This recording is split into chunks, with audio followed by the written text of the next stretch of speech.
Supreme court की तरफ से घर खरीदारों के लिए एक बड़ा फैसला सामने आया है। आपको बता दें, सुपरटेक के सुपरनोवा प्रोजेक्ट पर ये सबसे बड़ी खबर है, जिसमें घर खरीदारों के लिए ये बहुत बड़ी राहत की खबर सामने आई है। इसकी ज्यादा जानकारी देंगे editor in chief Neeraj Sharma. Sir, ये बहुत बड़ी खबर है और राहत की खबर है, क्या जानकारी आपके पास? बिल्कुल, सुपरटेक सुपरनोवा के लिए सबसे बड़ी खबर है और उससे भी बड़ी खबर उन तमाम फ्लैट खरीदारों के लिए है जो अब तक आस लगाए बैठे हैं कि वो अपने फ्लैट का उनको मालिकाना हक मिलेगा, रजिस्ट्री की प्रक्रिया शुरू होगी।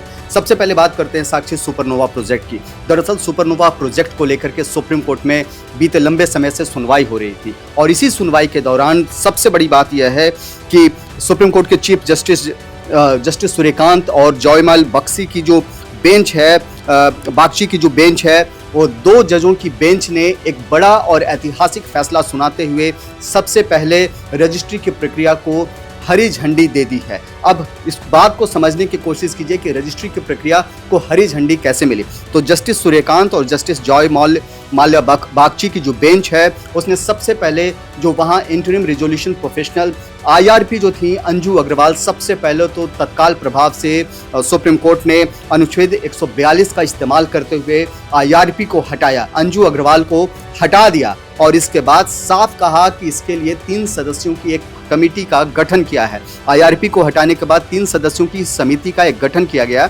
और यही समिति जो है आगे की पूरी प्रक्रिया को संभालेगी। अब आगे की पूरी प्रक्रिया में सबसे बड़ी बात यह है कि सुपरनोवा जो प्रोजेक्ट है, जैसे उसमें एस्पायरा प्रोजेक्ट है, एस्पायर प्रोजेक्ट पर 72 मंजिल निर्माण होना है, उसमें 70 मंजिल ही निर्माण हुआ है, तो 2 मंजिल निर्माण अभी बाकी है। तो सबसे पहले तो ये जो कमेटी है ये निर्माण प्रक्रिया को तो पूरी करेगी ही करेगी, साथ साथ जो लेनदार हैं, जो क्रेडिटर्स हैं, उनके भी जो खर्चे हैं, जो उनकी जो राशि है उसका भुगतान करेगी। साथ ही साथ करीब 3700 करोड़ का भुगतान जो है नोएडा अथॉरिटी का बकाया है, तो नोएडा अथॉरिटी को अभी भुगतान का बकाया का भुगतान किया जाएगा और इसी बकाया के भुगतान के साथ ही करीब 497 ऐसे फ्लैट ऑनर्स हैं, 497 साक्षी, जिनके फ्लैटों की रजिस्ट्री की प्रक्रिया ऑन हो जाएगी।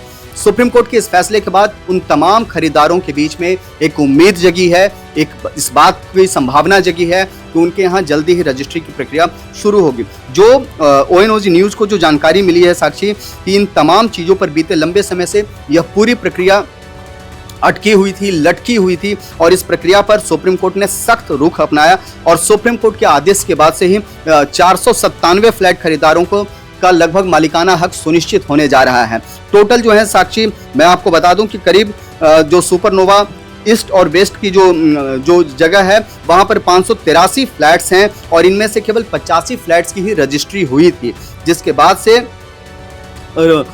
कई ऐसे फ्लैट खरीदार थे जो परेशान थे, जिनके लिए परेशानी का सबब यह था कि तमाम पैसा जमा करने के बाद भी उनकी रजिस्ट्री की प्रक्रिया ऑन नहीं हो रही थी। लेकिन अब सुप्रीम कोर्ट के ताज़ा गाइडलाइंस और ताज़ा फैसले के बाद से रजिस्ट्री की प्रक्रिया पर उम्मीद जगी है और अब माना जा रहा है कि जल्दी ही देर सवेर, मतलब कि बहुत, ये तो नहीं कह सकते कि अगले महीने में ही उनकी रजिस्ट्री की प्रक्रिया ऑन हो जाएगी, लेकिन ये जरूर कहा जा सकता है कि जल्दी ही अगले 6 से 8 महीने में सुपरनोवा प्रोजेक्ट के लिए रजिस्ट्री की प्रक्रिया ऑन हो जाएगी, क्योंकि सुपरनोवा प्रोजेक्ट्स में जो नोएडा अथॉरिटी की जो देनदारी बन रही है वो करीब 3700 करोड़ की है और इस देनदारी के जैसे जैसे भुगतान किया जाएगा वैसे वैसे रजिस्ट्री की प्रक्रिया ऑन होती चली जाएगी।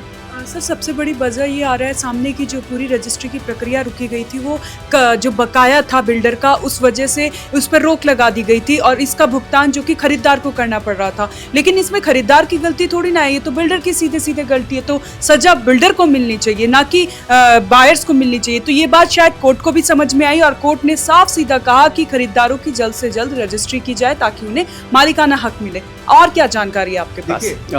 टोटल जैसा मैंने आपको बताया कि 583 फ्लैट्स थे, इनमें से करीब 100 के करीब में जो फ्लैट खरीदार हैं उन्होंने सुप्रीम कोर्ट का रुख किया था और उन्होंने कोर्ट में भी अपनी यही दलील दी कि अगर बिल्डर दिवालिया हो रहा है, बिल्डर की गलती है, तो उसकी सजा फ्लैट खरीदारों को कैसे मिल सकती है, और वो भी तब जब उन्होंने पूरे पैसे जमा कर दिए हैं।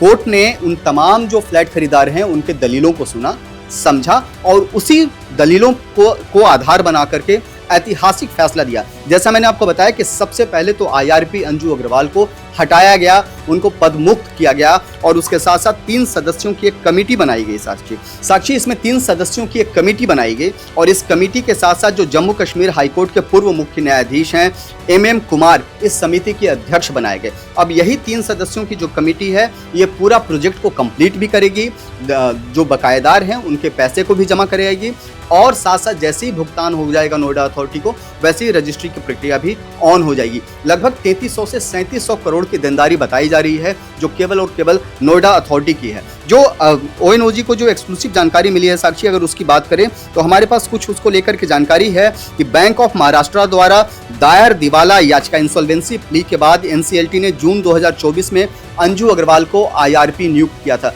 जून 2024 में आईआरपी बनी थी अंजू अग्रवाल और जो एमिकस क्यूरी राजीव जैन ने अपनी रिपोर्ट में बताया कि आईआरपी कंपनी पर प्रभावी नियंत्रण पाने में सफल नहीं रहे और प्रमोटरों द्वारा पर्याप्त सहयोग नहीं मिल रहा है और इसी प्रक्रिया में तेजी लाने के लिए अब अंजू अग्रवाल को हटा दिया गया है और साथ साथ उनकी जगह पर 3 सदस्यों की समिति बनाई गई है। सुप्रीम कोर्ट ने साफ कर दिया है साक्षी कि जो सुपरटेक रियल्टर्स और उसके निलंबित निदेशक आर.के. अरोड़ा को आदेश दिया है कि वह आईआरपी के साथ जो 3 सदस्यों की जो समिति है उसके साथ पूरा सहयोग करें और प्रोजेक्ट की संपत्तियों पर कोई थर्ड पार्टी राइट्स न बनाएं। ये सबसे इंपॉर्टेंट है।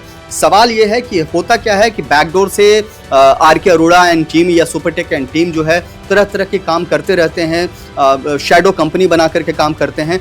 अब 3 सदस्यों की जो कमेटी है, जैसा मैंने आपको बताया कि जम्मू कश्मीर हाईकोर्ट के पूर्व न्यायाधीश हैं मिस्टर कुमार, उनके अध्यक्षता में 3 सदस्यों की कमेटी है। अब वो सारा काम करेगी और यही वजह है कि सुपरनोवा के जो फ्लैट खरीदार हैं उनके फ्लैटों की रजिस्ट्री की प्रक्रिया शुरू होने जा रही है। आपको बता दें कि लगभग 1200 फ्लैट्स हैं और बहुत ही पॉश लोकेलिटी है सुपरनोवा की।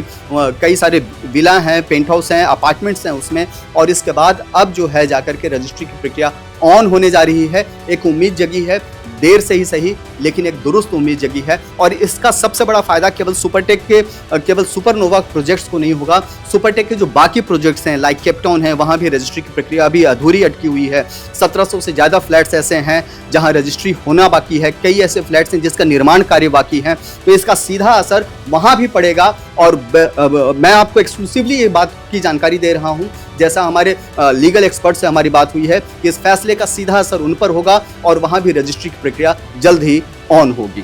सर बहुत बहुत धन्यवाद आपका। तो ये बड़ी खबर आपको बता दें, 400 से ज्यादा लोगों को इस खबर से बहुत बड़ी राहत मिली है। ये बहुत बड़ी खबर है और जल्द ही अब रजिस्ट्री शुरू होगी और लोगों को अपना मालिकाना हक मिलेगा। इस खबर से जो भी अपडेट आएगा हम आप तक पहुंचाएंगे। आप बने रहे हमारे साथ और देखते रहें ओएनओजी न्यूज़।